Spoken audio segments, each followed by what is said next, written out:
Благодарим ви, колеги, че се отзовахте на поканата, защото действително вярваме, че сътрудничеството с медиите е ключово за увеличаване, надграждане на знанията, които има в обществото по различни теми.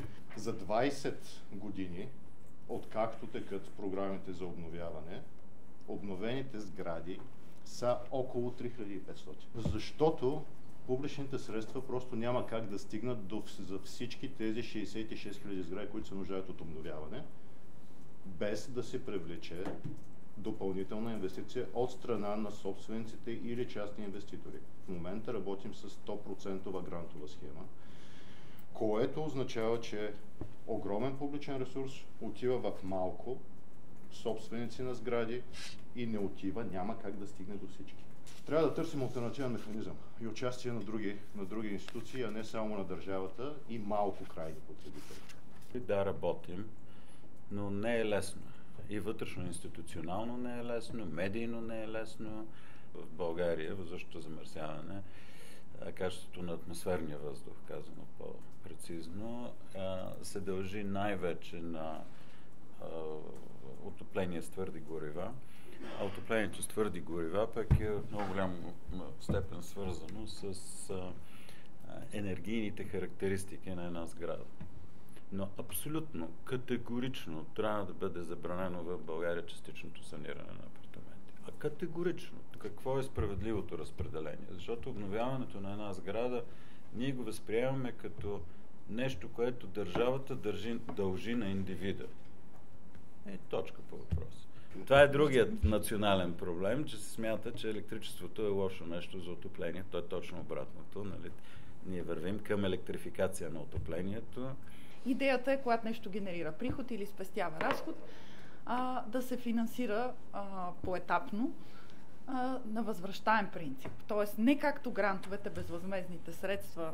Тази ситуация ни поставя във въпроса да направим за първи път реално скока от 100% грант към по-малко участие на публичния ресурс, самоучастие или финансов инструмент, или ЕСКО, или нещо следващо. Обмисляме как да направим еднократни ваучери за енергийно бедните за саниране. Какво казва Европа? Няма публични пари да могат да се дават, нито европейски, нито ваши, с такъв голям интензитет. Целите няма да се постигнат, мащаба няма да се постигне. Постепенно намалявате публичната субсидия, като това се комбинира с политика спрямо хората, които не могат да си го позволят. За всеки един от типовете сгради, според типа собственик, дали той може да си го позволи или не, трябва да има ясен финансов инструмент с частично намаляващо във времето публично участие. Има изключително много съществуващи и нови фондове, които се интересуват да инвестират в това. Има асоциация на ЕСКО компаниите. Те са всеки месец при мене, които това им е сегмента, пазара, на който работят. Те са готови да дадат парите на куп в началото, така че вие да имате самоучастие, а после те ще си ги възвръщат от спестяванията. Енергийните превърнати в парични спестявания. Бизнесът толкова е готов, че се стои на стартова позиция от 20 години и чака някой да се сети, че това всъщност е бизнес, а не администрация.